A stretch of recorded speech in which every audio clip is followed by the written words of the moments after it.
Dream. Who are your students? Previously, we discussed that teaching is a transmission process. To be a great teacher, you have to figure out how to improve every part of your communication system. Now we're going to focus on figuring out who you are sending your message to and what they are capable of receiving. Your role as a teacher is to help your students get to that light bulb moment, to a point where they integrate whatever you are teaching seamlessly into their way of thinking, their way of moving, and the behaviors that they adopt. In this dream process, you're imagining about what this light bulb moment will look like in specific terms without focusing so much on the specifics of how you will do it. That is, you'll be thinking only of the results you wish to achieve, and then from there, you will start to figure out a way to get there. You make a course for specific students. If you were teaching at a school, the school would supply the students to you, and you would only have to teach to whoever the school assigned to your class. But when you start up a business, you have to supply the students as well. So when you start up, you don't have any students. So you have to write a course for the people that you would like to attract. How do you find out who these people are and what they need? You use a questionnaire that instructional designers call a needs assessment. The same questionnaire has another name. In business, we call it market research. And in your case, it serves both purposes: to help you learn about potential students who also happen to be potential customers. We'll discuss what goes on that questionnaire in a moment. First, let's talk about why you use needs assessments / market research. Previously, you learned that every transmitter is also a receiver. A radio not only receives radio waves from the radio station, it sends sound out to your ear. So when we look at our diagram of how teaching works, there's something not quite right about it. It's one directional. Many teachers have the habit of constantly giving. This relationship to others can keep you emotionally safe, but it also keeps you isolated. You don't have to constantly give. That's how you become drained. Instead, inject receiving into your teaching. It helps the students feel heard and listened to, and it helps you stay energized and refreshed. So when you're trying to figure out what to teach and how, the answer is surprisingly easy. Listen to your students.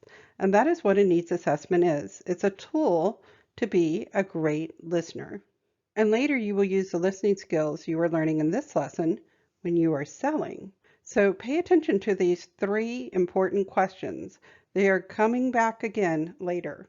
These conversations will help you build a customer avatar. A customer avatar is a fictional representation of a business's ideal customer.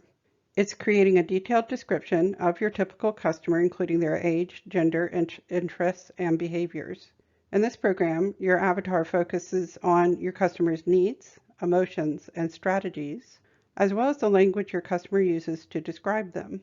A customer avatar helps businesses understand their customers better and create sales and marketing strategies that will resonate with them. By creating a customer avatar, businesses can increase their chances of success by targeting their sales and marketing efforts more effectively.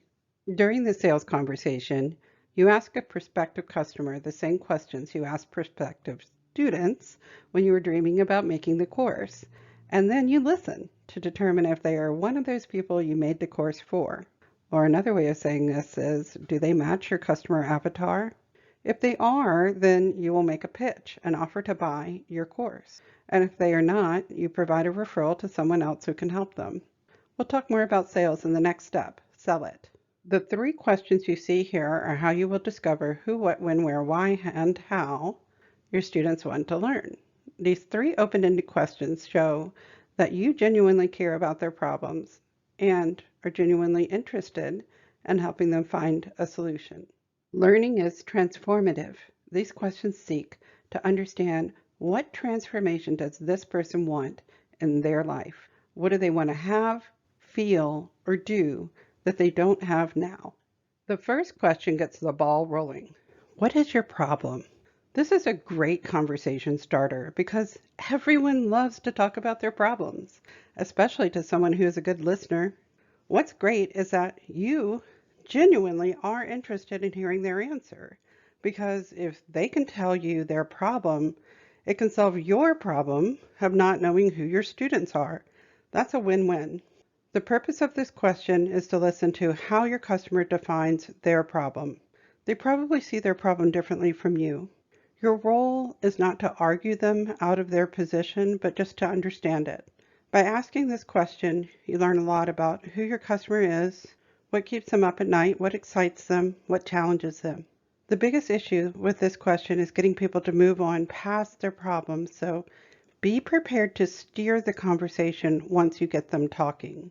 The second question looks at strategies. Often people have strategies for solving their problems that are different from the strategy you are offering.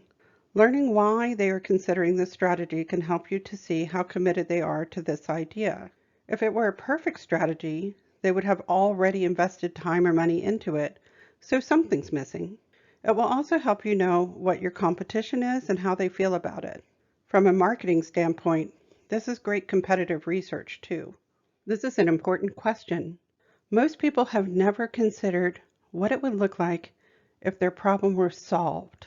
It helps them to understand the relief they would feel to have this over.